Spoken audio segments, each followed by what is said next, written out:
एक truck driver के साथ घटी बेहद खौफनाक घटना। उसे मिला एक मुर्दा जिसने मांगी उससे लिफ्ट, और फिर जो उसके साथ हुआ वो आप सपने में भी नहीं सोच सकते।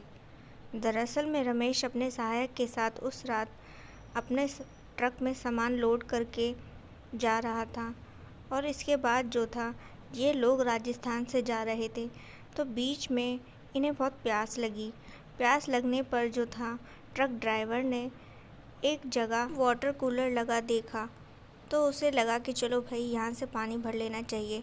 तभी उसने ध्यान दिया कि उसका जो सहायक था वो खराटे मारकर सो रहा था।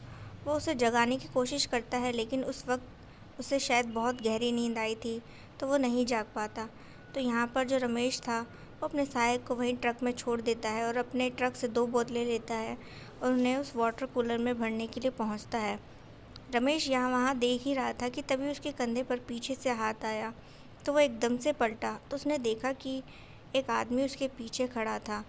उस आदमी ने कहा, भाई साहब वहाँ जो ट्रक खड़ा है क्या वो आपका है? तो रमेश ने कहा, हाँ मेरा है, लेकिन तुम कौन हो और इस बारे में क्यों पूछ रहे हो? तो उस आदमी ने कहा, दरअसल में मुझे कुछ दूर के लिए आपसे लिफ्ट चाहिए, क्या आप मुझे लिफ्ट देंगे? तो रमेश ने कहा, हाँ ठीक है, पर तुम्हें जाना कहाँ है? तो उस आदमी ने कहा, ज़्यादा दूर नहीं, बस यहाँ से कुछ ही दूर एक जगह है, वहाँ तक मुझे छोड़ दीजिएगा। तो यहाँ पर जो रमेश था, यूँ तो वो कभी किसी को लिफ्ट नहीं देता था, लेकिन उस रात ना जाने उसे ऐसा क्या हुआ कि उसने उस आदमी को लिफ्ट दे दी। इसके बाद पानी वानी भर कर जो था वो ट्रक में जाकर बैठ जाता है।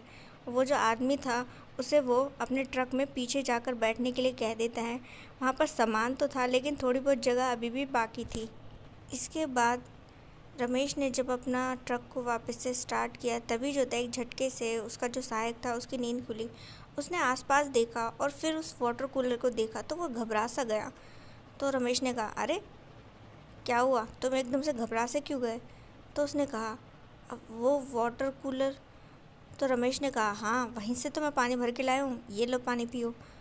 तो उसने कहा घबराते हुए, वो कहता है कि क्या आपने उस वाटर कूलर से पानी भरा है? मैं उस वाटर कूलर का पानी नहीं पीने वाला। तो रमेश हैरान होकर बोलता है, क्यों भाई, उस पानी में क्या है? तो उसके सहायक ने कहा, वो भूतिया है, ऐसा लोग कहते हैं। तो रमेश ने कहा, लोग कहते हैं? तू लोगों की बातों पर विश्वास करेगा? आज का इंसान होकर, चल पागल पानी पी ले, वैसे भी बहुत देर से तूने पानी नहीं पिया है। तो इस पर उसके सहायक ने कहा, नहीं भाई मैं नहीं पीने वाला, मुझे तो उस जगह के नाम से ही घबराहट होती है, आप नहीं जानते, मैं अक्सर यहाँ से आता जाता था, बहुत इस जगह के बारे में डरावनी बातें सुनी हैं, मुझे तो घबराहट होती है इस जगह के नाम से। तो यहाँ पर जो रमेश था उसने कहा, अच्छा चल जैसी तेरी मर्ज़ी है। तो फिर इसके बाद रमेश जो था, जिस बंदे ने उससे लिफ्ट ली थी उसके बारे में उसको बताता है।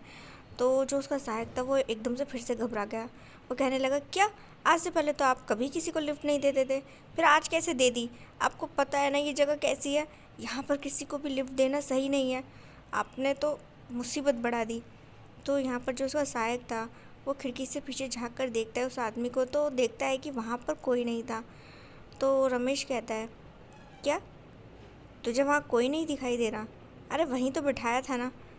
तो एकदम से वो झटके से ट्रक को रोक देते हैं। इसके बाद रमेश और उसका सहायक जो था वहाँ पर पीछे देखने जाते हैं ट्रक में उस आदमी को, तो देखते हैं कि ट्रक के अंदर तो कोई भी नहीं है। ये दोनों घबरा जाते हैं। रमेश को यकीन नहीं हो रहा था कि वो बंदा अचानक से ही कहाँ गायब हो गया।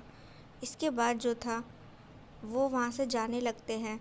तो उसका सहायक जो था वो कहता है, भाई हमें यहाँ एक पल भी नहीं रुकना चाहिए, ये जगह ख़तरनाक है, इस जगह के बारे में बहुत भयानक बातें मैंने सुनी हैं।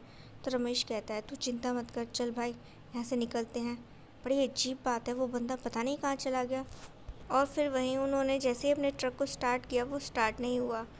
इस तरीके से जो था उन्हें पूरी रात जो था वहीं पर गुजारनी पड़ी, और अगले दिन जब सुबह हुई तो वो वहाँ से किसी मैकेनिक को बुला के लाए और अपना ट्रक ठीक करवा कर वहाँ से सही सलामत निकल गए। न जाने उनकी किस्मत में क्या था जो उस रात वो बच गए।